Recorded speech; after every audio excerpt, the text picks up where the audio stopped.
Good morning, guys. Johnny with Blaze Grass Lawn Care, and before I get everything together, this is the property that I'm mowing. Small. This is a Bermuda lawn, and again, this is my first time back on it.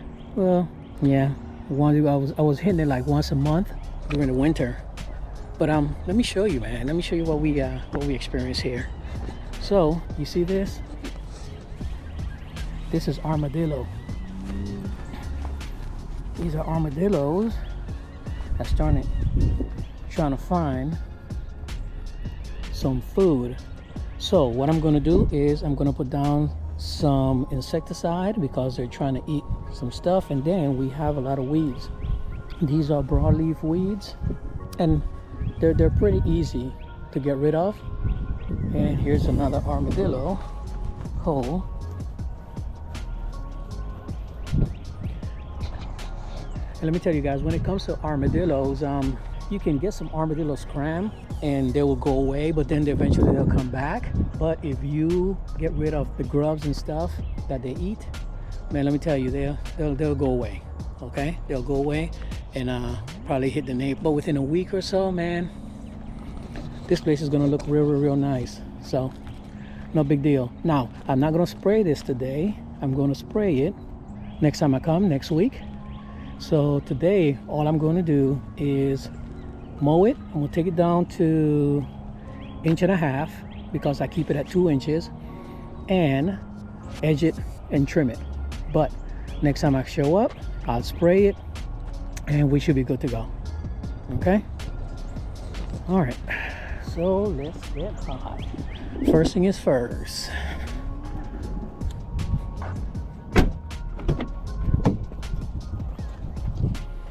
Let me get my music.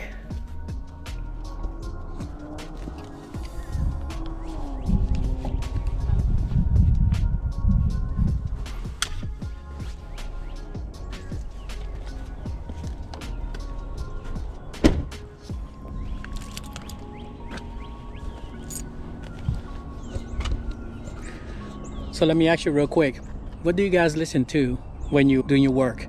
I listen to podcasts. I listen to just uplifting music. You know what I mean? What do you guys listen to? I listen to salsa, reggaeton, techno, drum and bass, everything with some upbeat. All right, enough of that. Let me get hot.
All right, so guys, remember, when you see things that need to be done in someone's property, take a picture. Take a picture, send it to them, and send a price. That's it. And if the customer wants the job done, all they're gonna do is reply, go ahead and do it. But a lot of times, customers don't know. So you as a professional need to take the time and walk the property. First thing you do, every time you come to a property, you walk the property, because you have to make sure that there's no new construction, there's no new pipes, customers are not putting down certain things. You know what I mean? Just ensure that it is the way you left it. All right.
All right, guys. So, oops. So this is it. So now this particular property, I'll come on a weekly basis because the customer wants me to come weekly and not bi-weekly. And yeah, so you will most likely be seeing this every week, and you will see the progression. Now, those right there are junipers there and there, and I can't stand working on these things because the issue is I have a lot of weeds that pop up, and I put down pre-emergent. I tried everything, but you have little trees and things and vines that grow in there, and the only thing that I can do to control that is just kind of hit it all the time with the string trimmer and kind of cut it off, because I'll spend a day or two trying to get all the weeds out of there, and eventually give me about a week or so and they'll pop right back up. So yeah, that is the easiest way to fix it and keep it looking good. Alright guys, that's it. Thank you for taking the time to watch my videos. Like, share, follow, subscribe, all of that good stuff. Check me out on all my social medias. I'm on all social media, okay? Have a blessed one. See you on the next one. Pop Smoke. Peace.